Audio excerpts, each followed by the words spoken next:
Hello, loyal claws and webheads. How are you doing today? My name is Jake Allsop. I am the director and writer of Justice League Crisis. I'm Adam Quimby. I play Superman, Heatwave, Old Man Green Arrow. Yeah, pretty much every character that you see. It was all him. It was just a one-man show, really. I played the women beautifully, I'd like to add. I think so. Well, we have something special for you today. We are going to do a director and non-director's commentary. So, please sit back, enjoy what we are going to bring you. Yeah, go ahead and enjoy. So, that picture was edited by Jason Effon. I think I'm pronouncing that right. Pronounced by our collaborator Jade Langton. It was tremendous to say that the bald cap was awful, because he had Bald all cap was that. awful. That's real hair. He had all that luscious hair underneath it, and that's why we've got those distinct corner shots. Yeah, so we had to overcome the terrible. Because obviously it was just. Jack promised us that he would have a shaved head going into this, and then when we got to filming it, he actually had all that hair, as you can see. And then we had to try our best to cover it with a bald cap. So then what we had to do was, as Quimby said, just use the corners of the shot and have him fill out one of the corners of the angle, and then, you know, that's just how we kind of tried to simulate his baldness. I take offence to that croc skin shoe rub. Animal rights and all that. Yeah, definitely. Although this does terrify me to my very core. This is my favourite opening sequence to any film that we've done, because Tom Broadhurst's Joker is absolutely fantastic. I was so happy that he was able to be there, and just this shot here, just the idea of the Joker looking at you with a loaded gun and he's not even smiling. When Joker doesn't smile, puppies don't. And the entirety of that first section, the music was made specifically for this movie by Adam Coles. Shout out to him, and his Soundcloud link will be in the description. This was the first role that you did, but it was towards the end of the shoot, wasn't it? You know, when we did Yeah, this, well, when we did this day of filming, we took way too long doing this whole thing. Mm-hmm. So originally it was going to be a 6-day shoot, and then we had to extend it to a 7-day shoot because we ran out of daylight in order to do some of the final battle sequences. Well, I think we did tremendous though, but although the Heatwave voice did slightly damage my vocal cords. Mine didn't, because mine was just silky smooth. I'm not going to do it. I'm not going to do it because it was just gravelly and awful. So this is Danny Green. He's a long-time collaborator with us. Old school Claws and Webs fans will recognise him as Tombstone in Spider-Man Halloween's Hell. He broke Mark's nose during Halloween's Hell. I'll be happy to let you know he didn't break anybody's anything during the filming of He this. didn't break Mark's nose on purpose, just to reiterate. I mean, that was his story. No, you never know. And I just kicked your ass. And that's the amount of times I had to redub that line because I just wasn't happy with the sound quality. Victoria Rhiannon did an amazing job in her delivery. I just wasn't happy. That is one of the first visual effects cues you will see done by Dan Hipwell, and Dan is an incredible artist in himself, and he did some of the Gambit effects for X-Men Rise, and I was lucky enough to actually have him contribute a lot more to this project, because they were just... I tried my best with a lot of the effects in this movie, as you see with the lightning effects here of the Speed Force, and the really challenging second scene with Jay Garrick and everyone. But Dan did an excellent job in some of the more difficult visual effects, such as Superman's heat vision. This, you know, that shot took about half an hour, and it was just outside my house, actually, in Stoke-on-Trent, where Tom Day and me were just going over ideas of him coming out the Speed Force. Originally, he was going to come out wearing the Flash costume, and then he was going to be clean shaven, but we decided to try it as if he'd only been in the Speed Force for an hour or so, and yet he looked much more haggard. He wasn't in his costume anymore, and we quite like that. Two things we have to mention with this scene here. First of all is the excellent animation done by Jack Kamionko, our CG animator, who created the Brother Eye satellite, and I could not be happier with how that turned out. And this actually, with the Green Arrow and Old Green Arrow, this was actually the first day of shooting we did. And The most productive the most efficient day of filming, because we finished way before our allotted time. And we actually had time at the end of the day to actually try and do an experimental teaser scene that didn't actually make it to YouTube. The sound quality where we were wasn't that great, and we couldn't find the time to get together and redub everything, so we had to cut that, because obviously before the film came out we were going to release some teaser stuff that'd explain little bits and snippets for people that don't know the story of what was happening beforehand. I'm interested to see if anybody watched this and actually pieced together that the actress who played Black Canary and the actress who played Arisia were one and the same, because I've shown it to many people and they didn't realise that it was the same actress, Victoria Rhiannon, until the end credits. So I'd be interested, anybody who has the idea, comment down below and see if you actually sussed out it was the same actress, because I think she does a phenomenal job of differentiating the two with the accent, the presence, the physicality. Thank you. It wasn't you. You said I was everybody. I lied. That's why you can't trust me. Superman statue, that was originally going to be done by Jade as well, but we were running out of time as we came closer to the release date, so Vicky, Victoria Rhiannon, actually took an image of you stood there before you folded your arms, and that is actually an image of you that she just went over with a gold layer and then a bronze layer, and she just went over it with layers and layers and layers.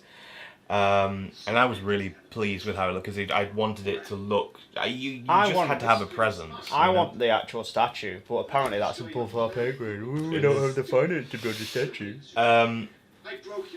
These two were shot completely on opposite days. We filmed all of Dave's Flash stuff, and then we filmed all of Joe's Superboy Prime stuff.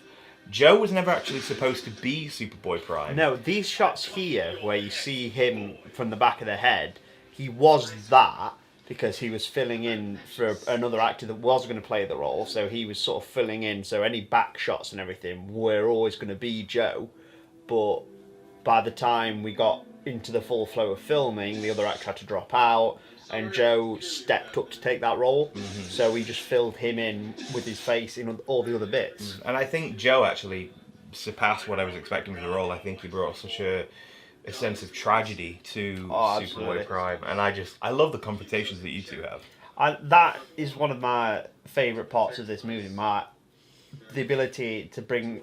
Joe made me push my acting ability to that level to meet up with him, because everything he's in, he promotes it to a special level, so you have to push yourself to meet him, otherwise the scene doesn't play out as well. Absolutely. Because you can't expect him to drop down, so you've got to get up there and meet him with him. Exactly. That smoke drop effect, that took a long time to try and get done effectively, because Dan had a try at trying it, and he sent me the clips, and I just wasn't... it didn't feel very Batman-esque, it didn't feel like a kind of gadget he would use, so I just went and found a green screen clip of a smoke bomb being dropped, and I just went, I played around with it for months and months and months, I remember, until I finally got it right.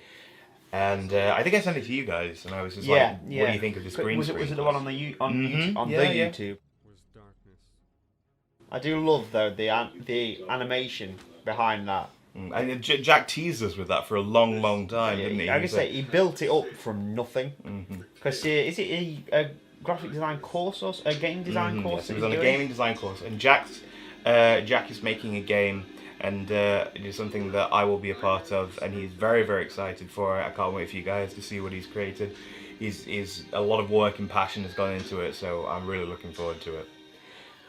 This sequence, I was so pleased with the way it came out, because I've never really done any fight sequences that were continuous shots. Yeah. I think it flows beautifully, because obviously when we did the first day of Green Arrow, you were telling us what's going to happen. I was like, that could be interesting, but it's not something we've done before. No. So it'll be interesting to see if we can pull it off, and I think we smashed it, essentially.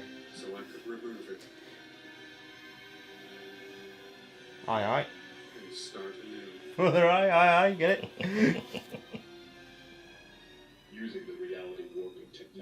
I like this wall. This is a nice wall. This is the this warehouse was given to us to film in by Pauline Katz. Shout out to Pauline. She was really enthusiastic about giving us everything we needed in order to film, and I went there with Jack and Tom Broadhurst, and we just cleared the space, and it was really, just cleared it all and made it look, like a satellite.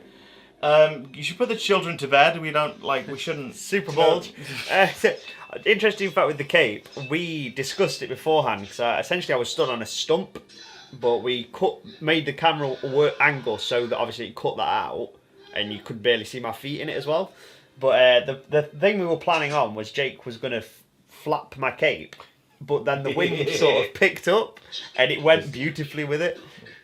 That's my favourite gag of the whole movie, is just the really serious and dramatic tension, and then just gets broken with the boxing glove arrow. and I remember saying to you and Joe, and I was like, if we're doing a Justice League movie and it has Green Arrow in it, we have to put the boxing glove arrow in.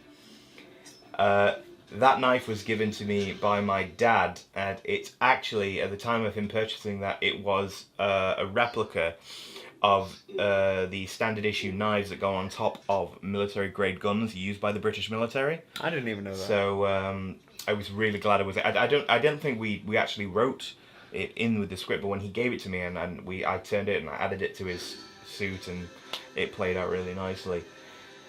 Dan absolutely outdid himself with this, because when I wrote using the Green Arrow, using the Green Lantern construct ring, creating a giant arrow construct, I had no idea if we were actually physically going to be able to do that. I thought I was going to have to buy a giant arrow, paint it luminescent green, and just have somebody holding it. I was going to say, we had a lot of high aspirations for this movie. Yeah, it was just kind of... Yeah, I mean, in some instances, I think we maybe bit off more than we could chew, but thankfully we just had a really talented and committed crew and managed to get it all together. I think I deserve an Oscar for that right there. This is one of my funniest stories of the actual shooting, because we did that with your death scene about 3 or 4 takes, and then when I played back one of them, like, there's no sound. And Tom Day was on the sound holding the boom microphone, and I was like, have you switched on the microphone? And he went, no, I have. Some of the stuff I did before that was tremendous. Literally, I outdid myself, and none of the sound came in. So by the end of it, I was like, you know what? I don't care anymore. I think it's a credit to you and Joe that you managed to do it again and replicate that same tenderness, and I think that some of that same just absolute despair with your death scene. I think that's what I liked about this movie. I got to act with Joe so much, like obviously as his dad, and then as like a father figure. It was an interesting experience, but fantastic.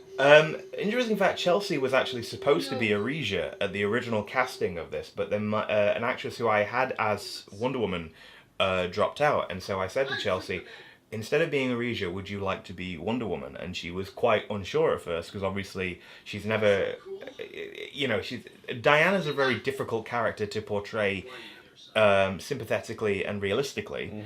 But we got there on the day, and I think she was really inspired by the costume that was made by Victoria. I think she really got into the idea of Wonder Woman as a character and her arc throughout the film. And I was really impressed with what she did. Well, I mean, speaking of casting, though, how many actors did you go through for Superman? When I showed this film to my dad, and after the old Green Arrow death scene, you were there on the floor, and my dad said, "Quimby's dead." And then, obviously, 2 scenes later, you hear Superman. He went, "Quimby's back." But no, we had one actor planned out originally, and he had to drop out. Then we had another actor who was really raring to go, and he dropped out. And Jake was really, really stressing about it. There was a week to go before we were doing any filming, and I was terrified. Because I had a week to go. It was the only day we could get Joe in, and I had no Superman. And eventually, I was saying to you, I messaged you, and I was saying, I'm really worried. I don't know what to do about Superman. And then you just said, I'll do it.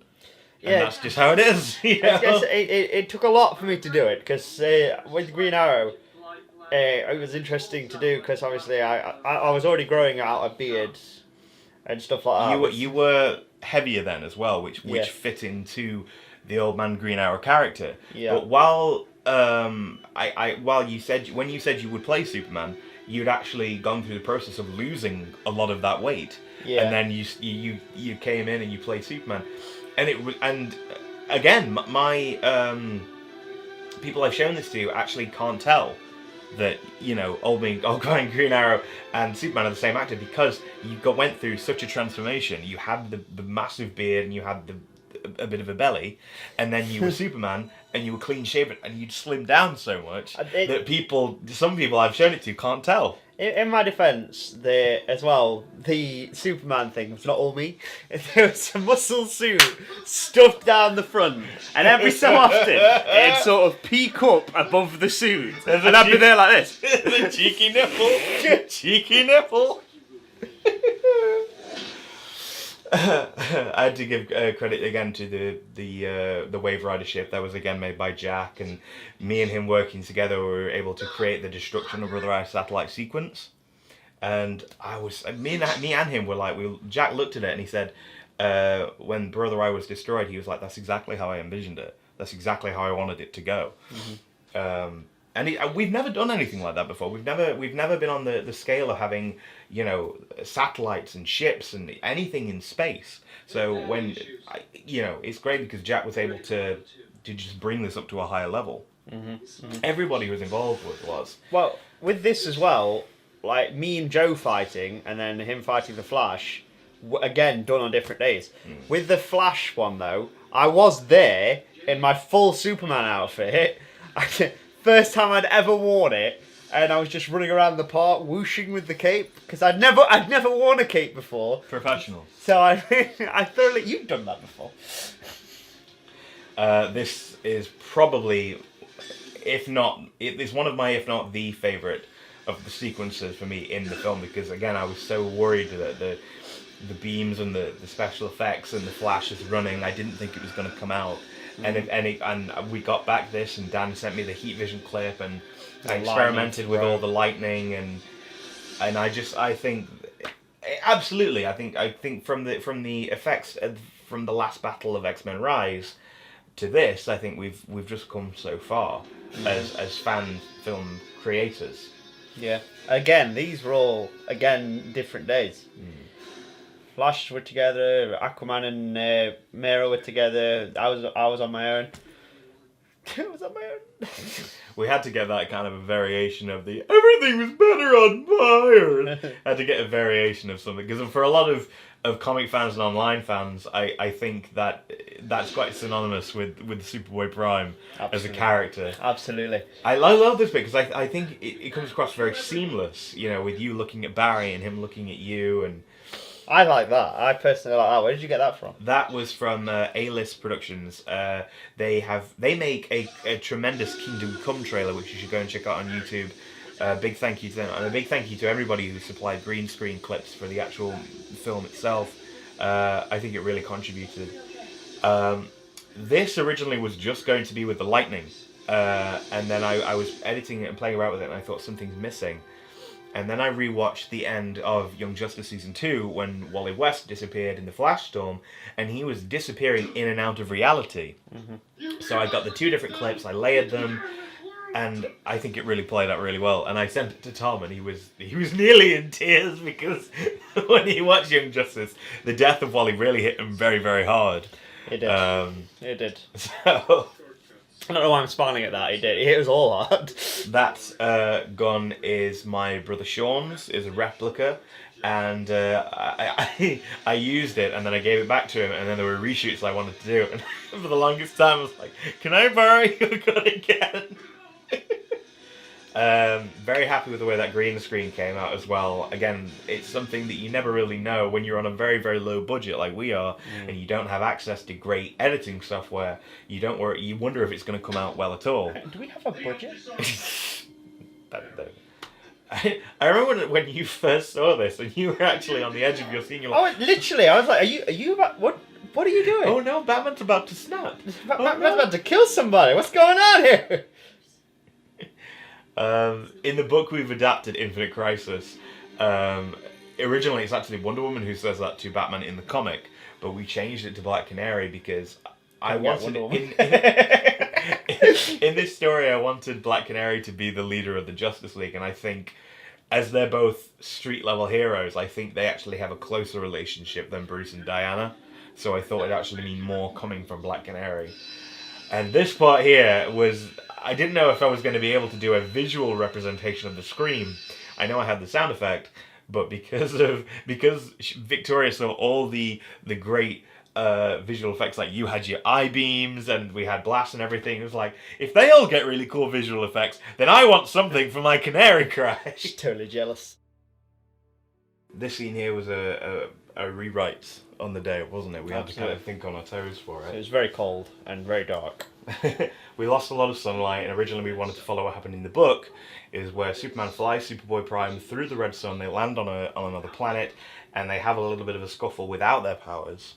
But we didn't have time, and we only had you guys for this day, so we went back to my house, and we filmed this upstairs. We had, we made a makeshift muzzle to, say Superboy Prime was in custody. And it kind of worked in our favour, actually, because I really liked the red sun effect. Victoria, again, created the red sun prison, overlook. I think it allowed you to have more of a personal discussion and a real kind of intimate closure to both of your journeys, I think, in this one. And the interesting thing that came from this story is it started as just obviously, a fun superhero blockbuster popcorn kind of YouTube fan film, and as it carried on, we kind of realized we were divulging into different forms of fatherhood.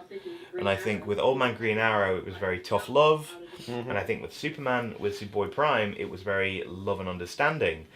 But by the outcome, you kind of see that neither form of parenting was incorrect. Yeah. It's just both of those men, both played by you, ironically, just did the best that they could for I'm a good father. Actual or adoptive sons. I'd also like to point out I'm in this movie a fourth time, because if you look behind Black Canary, when she's coming through to Green Arrow, there's a Vote Cobblepot sign where I was dressed as the Penguin. The Penguin is coming. That is actually printed on a normal A4 piece of paper, because I couldn't actually get a massive printout, and then we just had that on folded paper, and shot it quite close in to make it look like a big paper, and then just cut to another shot where Jack was holding an actual normal sized newspaper. This is what nightmares are made of. This was the ultimate Joker moment that I could put on screen. And just that shot there is one of my absolute favourite shots in the whole film. It's so atmospheric. I think Tom uses his facial expression so well. And the laughter, you could play this to a child and I'm pretty sure it would reduce them to tears. It reduced me to tears. And you asked me there, who is that? And at that shot there, that is actually Tom Broadhurst wearing the jacket, crawling on the floor, and then it's Jack, who is actually stood there as Lex stepping on the foot. Huh. But it's such a quick shot, and we tried to keep the lighting the same, that it's very difficult to actually tell. A lot of people don't realise that is actually a panel taken straight from Infinite Crisis, put in this movie. The only difference is in the book, Joker has a bigger, like a cannon, but we think the handgun makes it a lot more personal. We played that laugh back for Tom over the city when it was done, and he actually, at first, he didn't actually believe that was his laugh, but he does such a personal, lovely Mark Hamill-inspired laugh that I think it just... I'm going to say, interesting fact with this was the first ever thing that we filmed together. First ever scene. And he kept breaking. Yeah, because you kept making me laugh. He kept breaking. It should have taken like a couple of hours. It took an entire day because Jake was just there. I was like, walking along, then all of a sudden he goes, sorry. You broke a lot as well. I didn't break. Because Vicky kept saying funny words behind the camera. Yeah, that wasn't my fault. It is your fault. This was also the first ever scene I'd filmed with Chelsea as well. This is the first day I met her. I had such a fun time because it was like the Trinity had come together, and I love the idea of them being like the patriarchs and matriarchs of the Justice League itself. And of course we wanted to end on a similar end to the book, when it was Batman, Superman and Wonder Woman retiring for however long, and then it ends with like a new frontier kind of thing where all the other heroes are kind of left to defend the Earth without Batman, Superman and Wonder Woman, which is a terrifying, if you live in the DC world, that's a terrifying concept, because they're the best of the best, and in a world where they're not there to protect you, how does the rest of the world cope with that? I was going to say, and I'd like to point out who the best of the best is. 001. Superman. Batman and Wonder Woman are my sidekicks. He likes to think so. My sidekicks. Yeah, I was really happy with this end credit. This is the first time I tried to do something kind of fun with the end credit sequence as well. And this was a lot of photo editing by Victoria, and then I found a really nice background video from non-copyright from YouTube, which I thought was really cool. Yeah. This is the first time we ever played with an after credit scene, and I think that I wanted to try and get Green Lantern's presence is felt throughout the film, because there's Oa and there's Construct Lantern, and I really wanted an end credit sequence with Green Lantern, teasing him for the next thing when we can figure out how to do Green Lantern and do him well. And in my mind, the only one to play Green Lantern is one of my oldest friends who I used to do a drama club with when I was 11, 12. And I called him up, and I called James up, and I was just like, look, I want you to play this character, Hal Jordan, Green Lantern. He's very Han Solo-esque, he's that kind of rebel-esque character. And he snapped it up. And I've wanted to do something with James as far as a filming project for so long. And I was just so glad that we finally got him on set, and we're finally getting together and we're making something here. The best thing about this as well, we filmed on completely different days. It looks like a proper conversation, but it was literally filmed months apart. Yeah, the only thing was I filmed with you against a green screen in my garden, and I just said the lines to you, and then you just replied back to me as if he was there, and then we took that footage. I showed that to James, and then he just kind of reacted to what he saw.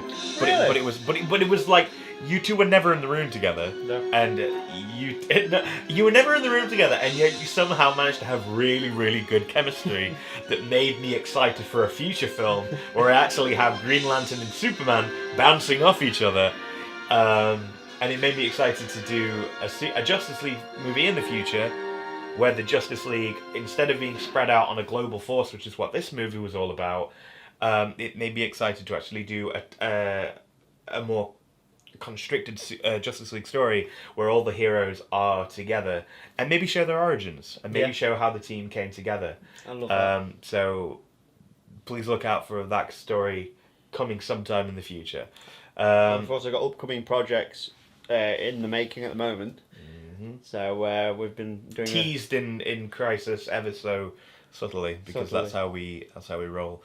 But with that being said, that comes to the end of our director's commentary on Justice League Crisis. I really hope you've enjoyed revisiting our latest and most ambitious fan film, and that is definitely not the last project that you will see from us and from the Claws and Webs crew and family. So please take care, guys, and we will see you next time.